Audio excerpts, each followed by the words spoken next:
अधिकांश मसीही लोग इस सच्चाई से वंचित हैं और इस सच्चाई की गंभीरता को समझ नहीं पा रहे हैं। वो सच्चाई ये है कि प्रभु यीशु मसीह के दूसरे आगमन की का समय अब आ गया है और प्रभु यीशु मसीह का दूसरा आगमन बहुत निकट है।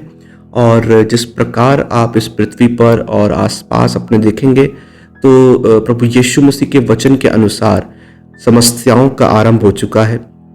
विपत्तियों का, अधर्म का, पाप का बढ़ जाना और तमाम वो बातें जो पवित्र बाइबल में आपको मिलेंगी, इस बात का चिन्ह है कि प्रभु यीशु मसीह का दूसरा आगमन बहुत निकट है।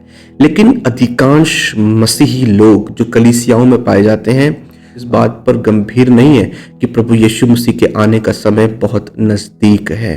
जैसे कि आप पवित्र बाइबल में पढ़ते हैं तो वहाँ पर प्रभु यीशु मसीह ने कहा है कि जब तुम इन घटनाओं की चर्चा सुनो जब समझ लेना कि अंत निकट है और प्रभु यीशु मसीह का न्याय भी निकट है।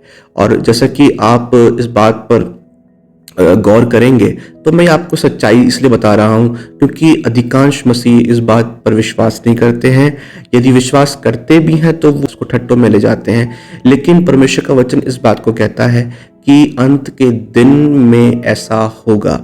और लूका रचित सुसमाचार उसका 21 अध्याय और उसकी 34वें वचन से मैं अगर आपके बीच में पढ़ूं तो वहां इस प्रकार से लिखा है कि इसलिए सावधान रहो, ऐसा ना हो कि तुम्हारे मन खुमार और मतवालेपन और इस जीवन की चिंताओं से सुस्त हो जाएं और वह दिन तुम पर फंदे के समान आ पड़े।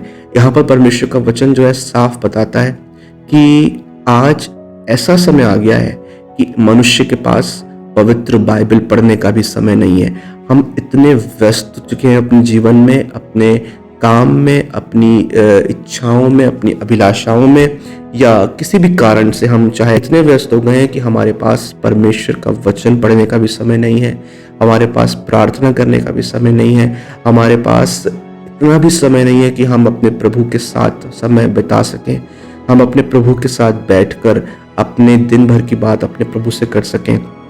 सुबह जब हम जॉब पर जाते हैं तो हम छोटी सी प्रार्थना करते हैं और चले जाते हैं। लेकिन कुछ मसीह लोग में से या कई लोग तो ऐसे हैं जो प्रार्थना भी नहीं करते हैं और ऐसे ही अपने काम पर चले जाते हैं। और जब हम शाम को अपने काम से फ्री होते हैं तो प्रभु इंतज़ार करता है कि वो मेरे साथ बैठें, लेकिन हमारे पास इतना समय नहीं होता।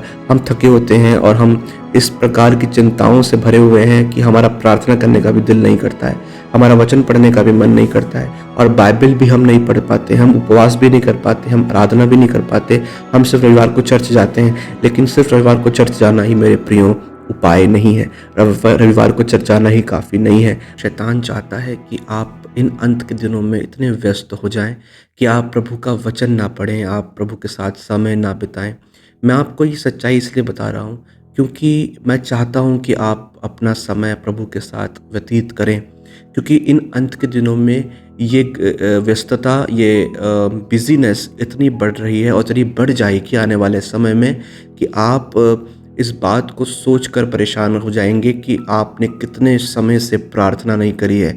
अभी हो सकता है कि शुरुआत हो, अभी आपका मन करता हो प्रार्थना करने का, वचन पढ़ने का, लेकिन आप कह देते हो कि हम कल पढ़ेंगे, परसों पढ़ेंगे, या अभी प्रार्थना कर लेंगे, कल कर लेंगे, परसों कर लेंगे।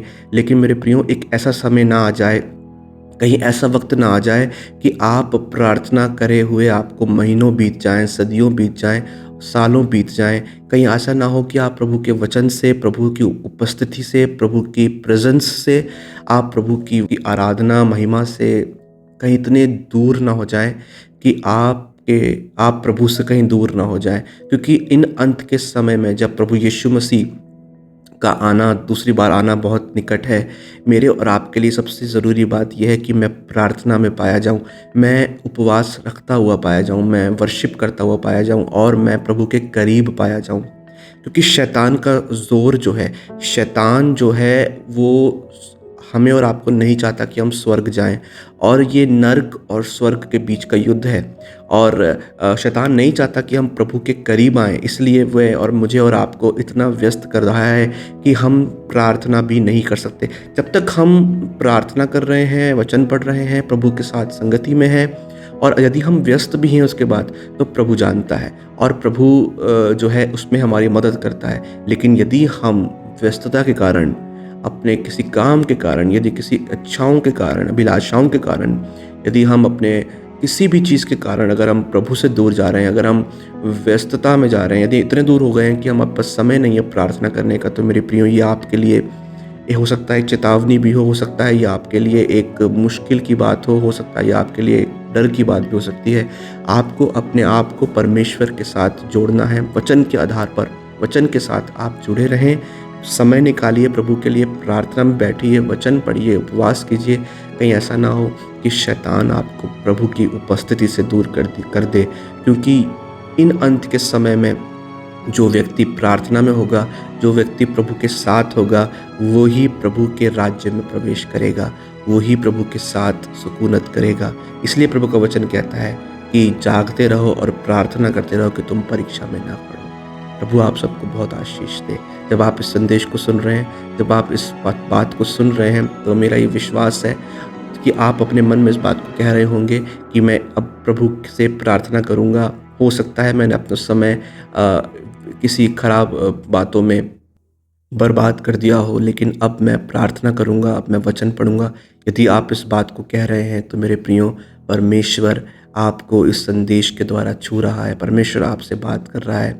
आप हो सकता है आप जॉब करते हो सकता है आप कॉलेज जाते हो, स्टूडेंट हो सकता है आप सेवक हो परमेश्वर की, हो सकता है आप सेवकाई भी करते हो, लेकिन आप कई बार सेवकाई में इतने व्यस्त हो जाते हैं कि आपके पास परमेश्वर के साथ बैठने तक का समय नहीं होता है। मेरे प्रियो, सब चीज़ों से बढ़कर यही है कि हम परमेश्वर की उपस्थिति में बैठ सकें, क्योंकि परमेश्वर यही चाहता है कि हम उसकी उपस्थिति में बैठें और उसके साथ एक आत्मा हो जाएं।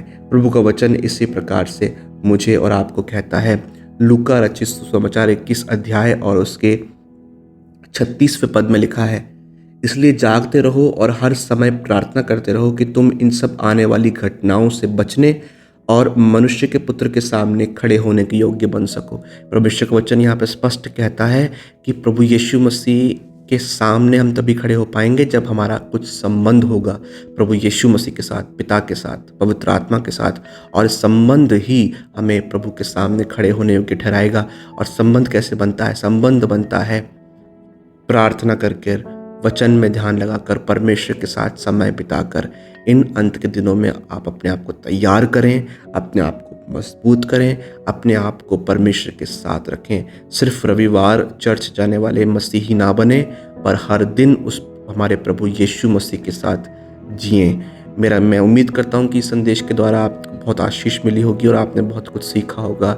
मेरी दुआ है कि इन अंत के दिनों में परमेश्वर आपको अपनी पवित्र आत्मा के द्वारा ज्ञान और बुद्धि और प्रकाशन से भरे, और पवित्र आत्मा आपको सचेत करे और आपका समय प्रभु यीशु मसीह के साथ बीतने पाए। मैं यीशु मसीह के नाम से आप सभी का स्वागत करता हूँ। प्रभु आपको बहुत आशीष दे। आमीन।